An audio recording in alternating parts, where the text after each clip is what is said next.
बड़कागांव के विधायक अंबा प्रसाद ने ध्यानाकर्षण के माध्यम से राज्य में विस्थापितों की समस्याओं के समाधान के लिए विस्थापन आयोग का गठन करने तथा हजारीबाग जिले के एनटीपीसी की पकरी बरवाडी चट्टी बरियातू व गोंदलपुरा में अडानी कंपनी द्वारा जबरदस्ती खनन कार्य करने हेतु अन्य प्रक्रिया अपनाने पर विधानसभा में अपनी बात रखी।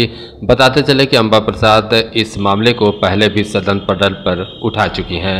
बड़कागांव से राजेश कुमार की रिपोर्ट। अंबा प्रसाद, आप पूछिए, पूरक पूछिए। अध्यक्ष महोदय, ये सवाल विस्थापन से विस्थापितों का समस्या से रिलेटेड है और मैं हर बार हर सदन में ये सवाल उठा रही हूँ अध्यक्ष महोदय, चाहे वो चट्टी बरियातू प्रोजेक्ट का मामला हो या फिर पकरी बरवाडी का मामला हो या फिर गोंदलपुरा के अडानी का मामला हो। यहाँ अध्यक्ष महोदय लिखा हुआ है अडानी के मामले में कि गोंदलपुरा में आम सभा के आलोक में भू अर्जन की कार्रवाई प्रारंभ की गई है, जबकि वहां पे कोई आम सभा हुआ ही नहीं है और यहाँ पे साफ साफ लिखा गया है कि ग्रामीणों का विरोध किया जा रहा है। दूसरा अध्यक्ष महोदय, यहाँ पे जवाब में लिखा हुआ है कि RFCTLARR 2013 का अनुपालन किया जा रहा है, जिसमें मैं ये पूछना चाहती हूँ कि सच में किया जा रहा है RFCTLARR का अनुपालन? ये बिल्कुल सरासर ये अनुपालन नहीं किया जा रहा है अध्यक्ष महोदय। सुन लीजिए उत्तर। अध्यक्ष महोदय, मैं लाखों लोगों की तरफ से बोल रही हूँ अध्यक्ष महोदय, और सिर्फ ये मेरे बड़कागांव विधानसभा क्षेत्र का मामला नहीं है अध्यक्ष महोदय। आपका तो उत्तर दिया हुआ है, पूरक प्रश्न का उत्तर माननीय मंत्री जी देने के लिए तैयार है, आप सुन लीजिए। अध्यक्ष महोदय, सुन लीजिए। अध्यक्ष महोदय, ये जो प्रश्न है इसको 3 बार माननीय सदस्य द्वारा इसको उठाया गया है।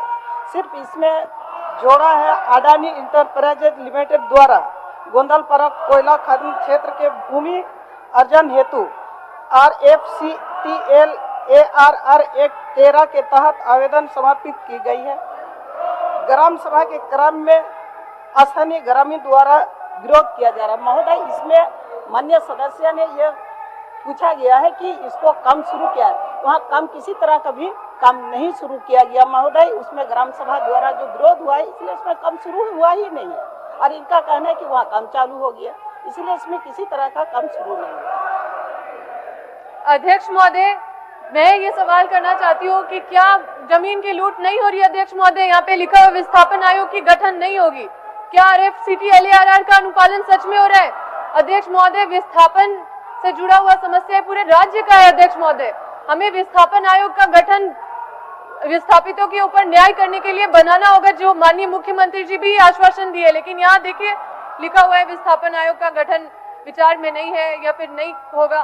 तो अध्यक्ष महोदय, मुझे ये आश्वासन चाहिए कि विस्थापितों के साथ न्याय कब होगा, कैसे होगा, कौन मॉनिटरिंग करेगा?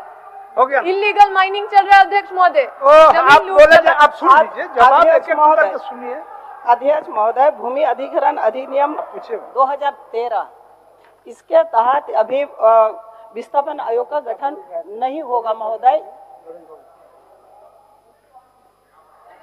और कुछ पूरक है आपका? अध्यक्ष महोदय, बोला जा रहा है विस्थापन आयोग का गठन नहीं होगा, विस्थापितों के साथ न्याय कैसे होगा अध्यक्ष महोदय? इसका जवाब मिल जाए अध्यक्ष महोदय।